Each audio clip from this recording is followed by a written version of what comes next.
El presente video fue elaborado por estudiantes de la Universidad Estatal Amazónica, con el objetivo de explicar qué son las expresiones orales y los tipos de expresiones orales existentes. Para entrar en contexto hay que conocer un poco de historia. En el tiempo primitivo, el hombre se comunicaba por ruidos y gestos. Era un idioma un poco complejo. Con el pasar del tiempo, el hombre evoluciona y consigo también el lenguaje, haciéndose más completo y complejo. Así nace el lenguaje, por una necesidad de comunicación, para expresar ideas, necesidades y hasta sentimientos. En el mundo existen cientos de idiomas, cada uno diferente al otro, ya sea en escritura o en pronunciación. Pero tienen algo en común, que son las expresiones orales. Todos los idiomas comparten esta característica. En la lingüística, la expresión oral es un conjunto de técnicas que determinan las reglas generales que se deben seguir para una comunicación eficaz. Las características observadas son sonido, el habla, la estructura, claridad, coherencia y volumen. A través del sonido se pueden expresar emociones y actitudes. El hablante debe tener un perfecto dominio del idioma. La estructura del mensaje tiene que ser planificada con anterioridad. Es preciso ser claro y hablar con precisión. Coherencia. Se debe expresar con lógica. Volumen. La intensidad de la voz tiene que ser lo suficiente para que se entienda, ni muy fuerte ni muy baja. Las expresiones orales también se pueden presentar como conferencia, panel, mesa redonda, seminario, exposición y más. La exposición oral consiste en hablar en público sobre un tema determinado, también se le conoce como conferencia y ponencia.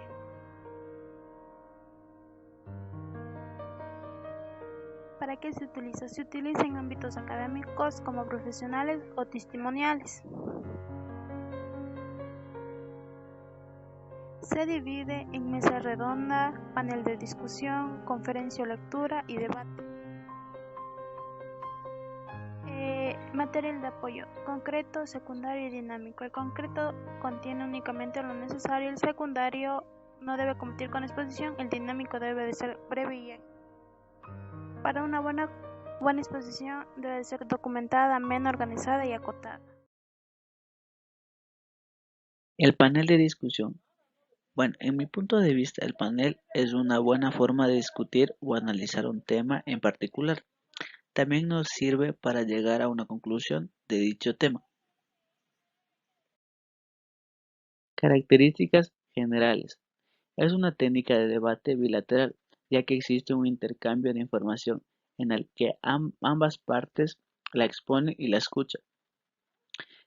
También se requiere la presencia de una figura neutral, la que mide entre ambas partes. Eh, También se garantiza que el mensaje se transmita de una forma clara. Se recurren a personas especialistas en un ámbito para desempeñar el papel de panelistas. Elementos que conforman un panel de discusión. Existen múltiples técnicas de debate y las diferencias que se distinguen entre cada una de ellas están asociadas al objetivo que persiguen.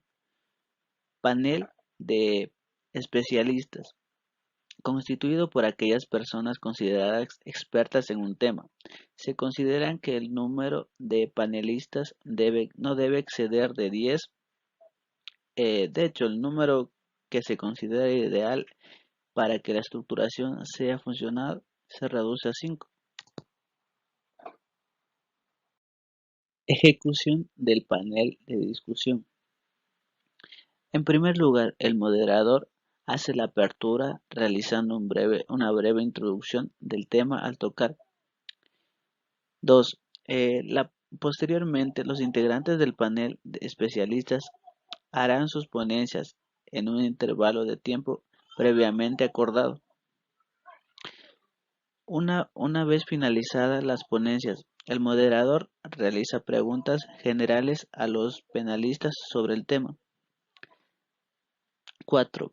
Una vez todos los temas hayan quedado claros, se inicia la ronda de conclusión. Y finalmente se da inicio a la ronda de preguntas, siendo el moderador el encargado de establecer reglas de participación. La entrevista. Una entrevista es un diálogo entre dos o más personas. El entrevistador hace preguntas y el entrevistado responde a las preguntas. Esta es una técnica utilizada por diversas razones: investigación, medicina y selección de personal. La entrevista no es casual, sino un diálogo interesante con el entrevistador y el entrevistado, que han llegado a un acuerdo de antemano y están interesados. La entrevista es la más pública de una conversación privada. Cumple con todas las reglas de la conversación privada, pero está diseñado para el dominio público. También cuenta con una estructura. La entrevista tiene una estructura fija. Es la presentación, una breve descripción del personaje entrevistado y la presentación del tema que se tratará en la entrevista. Cuenta con un cuerpo de la entrevista, una serie de preguntas relacionadas con el tema que se quieren tratar en la entrevista.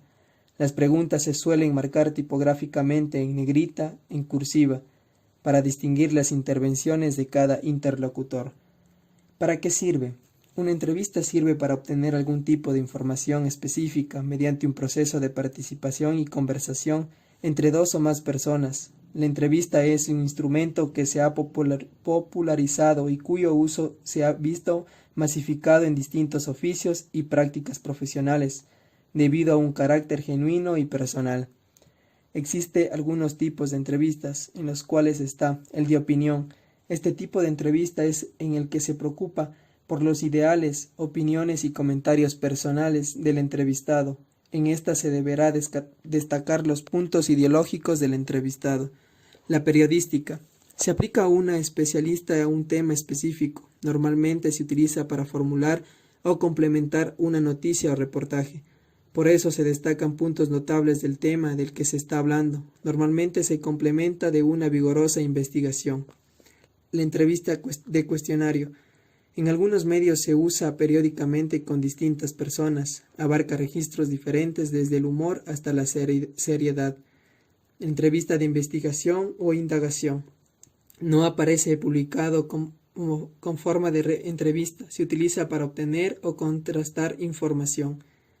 La interpretativa, también conocida como creativa de personaje, etc.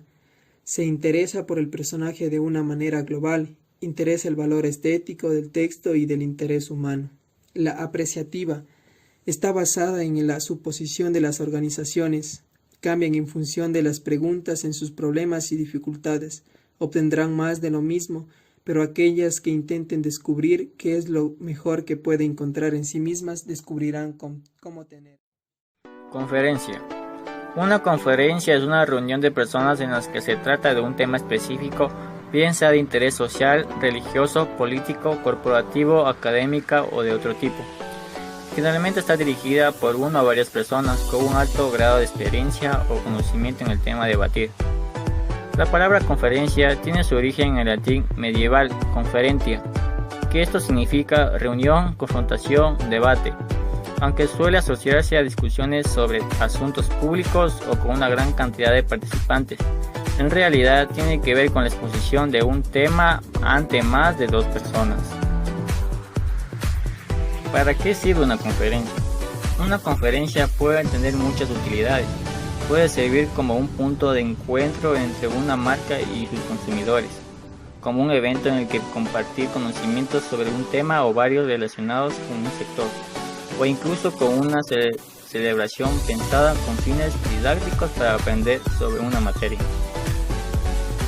A nivel promocional, además de funcionar para conectar mejor con la audiencia, Las compañías pueden emplearla para reforzar el impacto a la hora de presentar nuevos productos o servicios. Grandes eventos con los que se presentan y se anuncian a bombo y platillo, una gran novedad para conseguir una mayor repercusión y por lo tanto asegurarse la visibilidad suficiente para ese anuncio recién realizado. Ejemplos de conferencia. Como ejemplos de conferencia podemos tomar una gran cantidad dentro del rango de funciones que estas pueden tener. Tenemos casos de todo tipo, depende sobre todo de la intencionalidad tras sus celebraciones. La conferencia magistral se realiza con fines académicos y el objetivo es que la conferencia, idealmente con un alto grado de especialización, brinde una disertación sobre un tema que ya ha sido estudiado previamente por los asistentes. La conferencia dialogada. La conferencia dialogada implica un intercambio de ideas entre conferencias y los asistentes a lo largo de la exposición. Un ejemplo común es en una clase en la que el profesor va a disertar sobre un tema, pero pide la participación de los estudiantes para enriquecer el debate. Conferencia científica. Es una reunión pública o privada entre especialistas de una rama científica en particular, con el fin de generar, analizar e interpretar datos de interés con fines de divulgación. Una conferencia médica de actualización profesional ilustra este tipo de reunión. Conferencia internacional. Son reuniones entre representantes de organismos internacionales con el fin de exponer temas y problemáticas de interés común y de buscar soluciones por consenso. La Conferencia Internacional de la Cruz Roja, por ejemplo, reúne anualmente a sus representantes y autoridades gobernantes de todo el mundo para debatir sobre problemas humanitarios. Conferencia de prensa. Es una reunión con fines informativos en la que se convoca a los medios de comunicación para la difusión de los puntos expuestos. Es un recurso utilizado comúnmente por las personalidades y autoridades que quieren o deben rendir cuentas sobre una actuación o la del organismo que representan. Y finalmente, las videoconferencias. Es una conferencia realizada por un medio videoconferencia, el cual se realiza por medio del teléfono, video o videollamada. Una reunión de trabajo por Skype puede ser considerada una videoconferencia. La estructura de una conferencia se compone de sesiones plenarios, sesiones de apertura y por último las sesiones con oradores, invitados y clausura. Hola a todos, mi nombre es Araceli Ceballos. Bueno, a mí me ha tocado exponer sobre la mesa redonda. En sí, la estructura. La mesa redonda es la presentación de diferentes puntos de vista. En lo que tiene que ver la presentación de la mesa redonda está a cargo del moderador, quien introduce el tema, así como presenta a cada uno de los integrantes del grupo. Por su parte, el cuerpo de discusión está a cargo de los participantes y es donde se exponen las diferentes ideas, acercamientos previamente preparados sobre el tema. Cada participante interviene con un texto o expresión oral preparada con anticipación y por otra parte sus intervenciones se dan de manera organizada y con el tiempo que el moderador se las dictamina. Finalmente, la sesión de preguntas y respuestas, así como la conclusión, está para aclarar dudas, para resumir o relacionar hipótesis acerca de la expresión de cada uno de los participantes. Y bueno, eso es todo en cuanto a la mesa redonda. Espero que les haya gustado y bueno, gracias por escucharme.